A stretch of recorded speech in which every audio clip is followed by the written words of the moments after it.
sait tous que le droit à la vie est ce qu'il y a de plus fondamental. Et pourtant, la loi, elle, ne voit pas les choses si simplement. Pour elle, tous ceux qui ôtent la vie ne sont pas punis exactement de la même façon.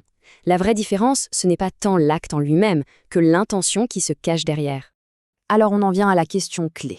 Au fond, c'est quoi la différence entre tuer et assassiner? Juridiquement, bien sûr. C'est vraiment la question qui va nous guider aujourd'hui dans cette exploration des méandres du code pénal marocain. Allez, on y va. Première chose à bien comprendre. Pour la loi marocaine, un assassinat, ce n'est pas juste un meurtre. Non, c'est bien plus que ça.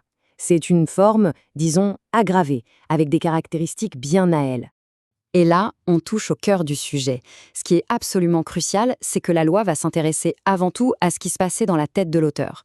C'est ça, ce qu'on appelle en droit l'élément moral.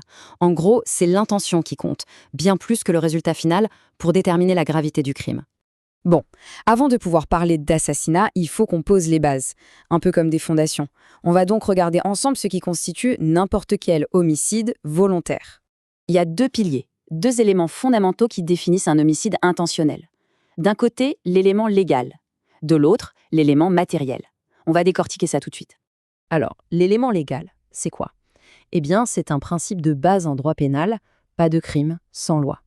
Ça veut dire qu'un acte, aussi grave soit-il, ne peut être puni que si un texte de loi le définit clairement comme une infraction. C'est la base de tout. Maintenant, l'élément matériel. Là, il faut trois choses, trois conditions bien précises. D'abord, il faut une action, un acte concret, positif, pas juste une absence d'action. Ensuite, cet acte doit avoir causé la mort de quelqu'un d'autre, évidemment. Et enfin, et c'est super important, il faut un lien de cause à effet direct, indiscutable, entre l'action et la mort. Ok, donc là, on a les bases de l'homicide volontaire. L'élément légal, l'élément matériel. Mais alors, qu'est-ce qui fait qu'on passe de ça à un assassinat? C'est quoi le truc en plus qui fait tout basculer? Eh bien, la réponse, elle est là.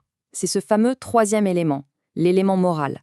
C'est vraiment l'ingrédient clé, celui qui change toute la recette. Un assassinat, c'est un meurtre, plus des circonstances aggravantes très précises prévues par la loi. Et voilà, l'article 393 du Code pénal nous donne la solution sur un plateau. C'est très clair. Un meurtre devient un assassinat s'il est commis avec préméditation ou avec guet-apens.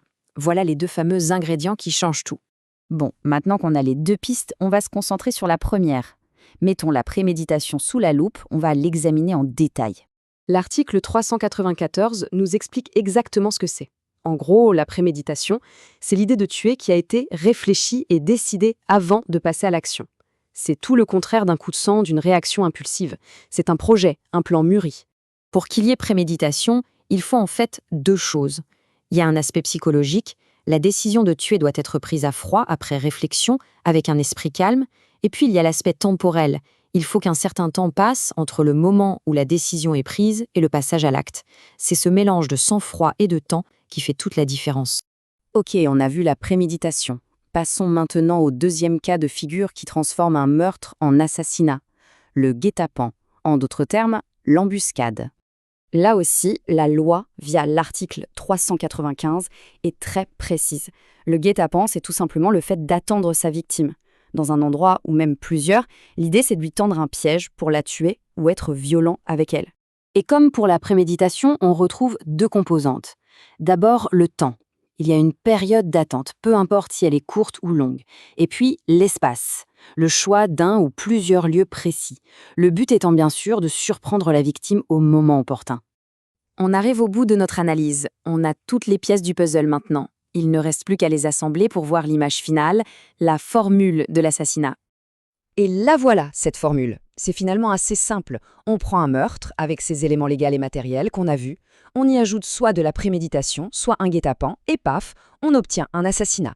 C'est cette addition qui fait toute la différence pour la justice et qui mène évidemment aux peines les plus lourdes. Et tout ça, ça nous laisse avec une question un peu plus profonde. Au-delà de toutes ces définitions légales, est-ce que le droit peut vraiment sonder l'âme humaine?